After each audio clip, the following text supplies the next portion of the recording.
So after selling Neymar for almost £200 million, how have Barcelona decided to reinvest their money? Have they signed Paulo Dybala, Philippe Coutinho, Akinfenwa? No, they decided to spend €40 million on former Spurs flop Paulinho.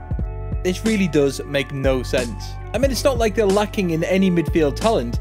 They already have Gomez, Rakitic, Rafinha, Thuram, Iniesta, Busquets, Suarez and Sergi Samper, who can all play in that midfield role.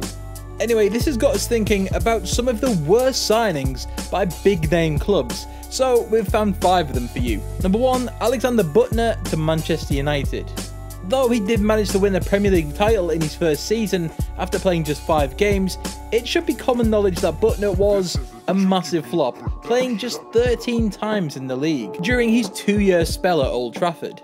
While he did only cost £4.5 million, he is a massive flop. I mean, come on, he wasn't exactly Roberto Carlos, was he? And we're sure that any Man United fan will tell you the same. In fact, the only comeback that he has to that he wasn't a flop was that he has a Premier League winners medal, while Steven Gerrard doesn't. Harsh, Butner, way harsh. Number 2, Kim Källström to Arsenal.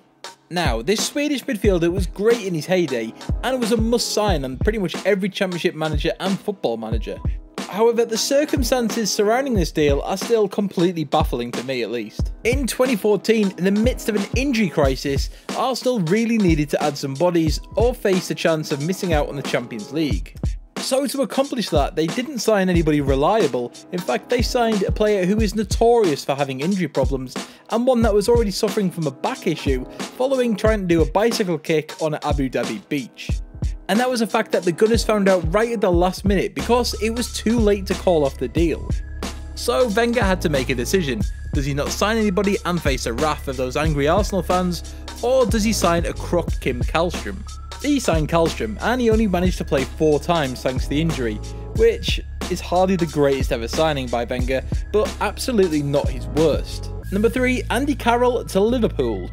Again, by no means is Carroll a terrible player, but in hindsight this deal was just absolutely awful. During the 2010-2011 season, Carroll was banging them in for Newcastle, and Liverpool needed to add some more firepower following the sale of Fernando Torres, so Carroll was snatched up for £35 million. Though he showed some very brief, and we mean brief, glimpses of what he could do for Liverpool, after playing 58 games for the club, he only managed to score 11 goals. Liverpool decided to cut their losses on Carroll by taking a £20 million hit on him and allowing him to leave for West Ham for just £15 million. Number 4, Nicolas Anelka to Real Madrid. Between the Ronaldos, the Bales and the Modric's, Madrid have signed some right stinkers of players, and Anelka was one of them at the time. Again, we're not saying Anelka was a bad player because he was anything from it, but the expectation and the money spent was just too much for him. After 2 great years in the Premier League with Arsenal, Real Madrid splashed £23 million on him. That was more than £22 million than the Gunners spent to sign him from PSG. While goals were expected from the Frenchman, it took him 5 months to net his first for the club, and in fact, his first goals came in the Club World Cup, netting 3 times in the competition, which was almost half his tally. After falling out with then boss Vicente Del Bosque following a pretty nasty spat, Anelka was suspended, but did manage to make it back in time for the Champions League final, which he started and helped the club win. And later that summer, Anelka was pushed out the door at the Bernabeu, with Madrid taking a £1 million hit and letting him go to PSG for just £22 million. And number 5, Kerrison to Barcelona.